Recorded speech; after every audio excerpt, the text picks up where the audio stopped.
যুব সাথীও সবাইকে দিচ্ছি, যা ক্রাইটেরিয়া করে দেওয়া হয়েছে, কিছু বাকি আছে, প্রসেসে আছে, পেয়ে যাবেন। যুবসাথী প্রকল্পের দ্বিতীয় কিস্তির টাকা কবে আপনাদের ব্যাংক অ্যাকাউন্টে ঢুকবে? ইতিমধ্যেই দ্বিতীয় কিস্তির টাকা ব্যাংক অ্যাকাউন্টে দেওয়াও কিন্তু শুরু হয়েছে। যারা এখনো পাননি তারা কবে টাকা পাবেন, এছাড়াও যারা এখনো একটি কিস্তিরও যুবসাথী প্রকল্পের টাকা পাননি তারা কবে টাকা পাবেন, তারা কি একবারে 2 মাসের টাকা এই এপ্রিল মাসে পাবেন, কি আপডেট রয়েছে, সমস্ত কিছু আমরা আজকের এই ভিডিওতে আলোচনা করব। তো অবশ্যই ভিডিওটি আপনাদের উপকারে আসবে, শেষ পর্যন্ত ভিডিওটি দেখতে থাকুন। আর এই ধরনের খবরের আপডেটগুলো পাওয়ার জন্য চ্যানেলটিকে সাবস্ক্রাইব করবেন। ফেসবুক থেকে যারা ভিডিওটি দেখছেন পেজটিকে ফলো করে রাখবেন। বেশি বেশি করে ভিডিওটা শেয়ার করে দিন, সকলেই যাতে জানতে পারে। দেখুন, আমি আমাদেরকে স্ক্রিনে দেখাচ্ছি, এখানে কিন্তু এনার 1500 টাকা ক্রেডিট হয়েছে। এটা হচ্ছে 8 তারিখে ক্রেডিট হয়েছে। ইনি কিন্তু যুবসাথী প্রকল্পের প্রথম কিস্তির টাকাও পেয়েছিলেন, এর সাথে সাথে এবারে যে এপ্রিল মাসের টাকা সেটাও তিনি কিন্তু পেয়ে গেলেন।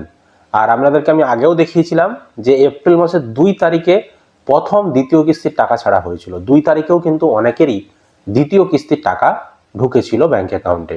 সেই স্ক্রিনশটগুলো আমি স্ক্রিনে দেখাচ্ছি, দেখে নিন। সুতরাং দ্বিতীয় কিস্তির টাকা যেরকমটা বলেছিলাম যে ধাপে ধাপে দেওয়া হবে, সেই ধাপে ধাপেই কিন্তু টাকাগুলো দেওয়া হচ্ছে, একদিনে দেওয়া হচ্ছে না। কোনো জেলার ট্রেজারি আজকে পাঠাচ্ছে, কোনো জেলার ট্রেজারি কাল পাঠাবে, এইভাবে কিন্তু ধাপে ধাপে দেওয়া হচ্ছে। সুতরাং যাদের প্রথম কিস্তির টাকা যুবসাথীর ঢুকেছে, এখনো যদি আপনাদের টাকা দ্বিতীয় কিস্তির না ঢুকে অধৈর্য হবেন না, চিন্তা করবেন না, আপনার টাকাও ঠিক ক্রেডিট হবে, শুধুমাত্র অপেক্ষা করতে হবে। বুঝতে পেরেছি, যেই ট্রেজারিতে যেমন টাকার সংস্থান রয়েছে সেইভাবে টাকাগুলো পাঠানো হচ্ছে। তো অপেক্ষা করুন ধৈর্য সহকারে, টাকা আপনারা 100% পেয়ে যাবেন যারা প্রথম কিস্তির টাকা পেয়েছেন, দ্বিতীয় কিস্তির টাকাটাও।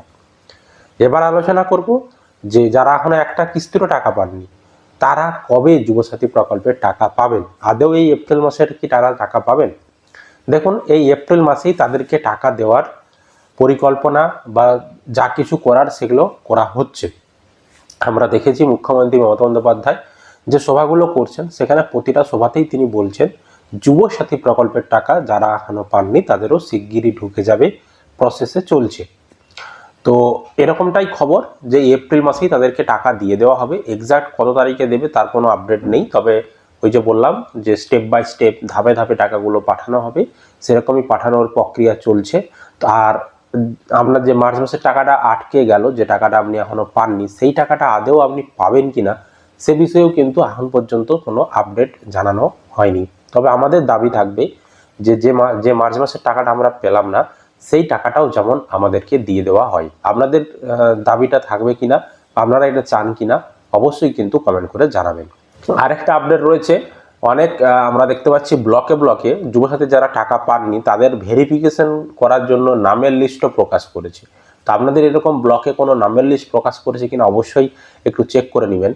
আমি কৃষ্ণনগর 1 ব্লকে সম্ভবত আমি একটা এরকম লিস্ট দেখতে পেলাম, সেখানে কাদের কাদের নাম ভেরিফিকেশন করা হয়েছে সেগুলোর নাম লেখা রয়েছে, আর কাদের ভেরিফিকেশন করা হয়নি তাদেরও মানে নাম লেখা রয়েছে। ও তাদের ভেরিফিকেশন করার জন্য স্টেপ নেওয়া হচ্ছে। হ্যাঁ, তাদের কাছ থেকে নাকি আবারও ডকুমেন্টস আরে যাচাই করবে, এরকমটা নাকি বলা হচ্ছে, দিয়ে তাদেরকে টাকা পাঠানো হবে। এরকমও আমরা কিছু কিছু ব্লকে লক্ষ্য করতে পারছি। তাই অবশ্যই আপনার ব্লকে যুবসাথী নিয়ে কোনো উদ্যোগ গ্রহণ করা হচ্ছে কিনা বা টাকা দেওয়া নিয়ে কোনো উদ্যোগ গ্রহণ করা হচ্ছে কিনা অবশ্যই কিন্তু একটু খোঁজ রাখবেন। বুঝতে পেরেছি। তো পরবর্তী সময়ে আবারও যখন টাকা দেবে সেই আপডেট আমরা আপনাদেরকে জানাবো। আপাতত এটুকুই আপডেট দেওয়ার ছিল। যদি ভিডিওটি ভালো লেগে থাকে অবশ্যই লাইক করবেন, বেশি বেশি করে বন্ধুদেরকে ভিডিওটা শেয়ার করে সকলকে খবরটি জানতে সাহায্য করবেন। আর এই ধরনের আপডেট পেতে চ্যানেলটিকে সাবস্ক্রাইব করে রাখবেন। ফেসবুক থেকে যারা ভিডিওটি দেখছেন অবশ্যই কিন্তু পেজটিকে ফলো করে রাখতে ভুলবেন না।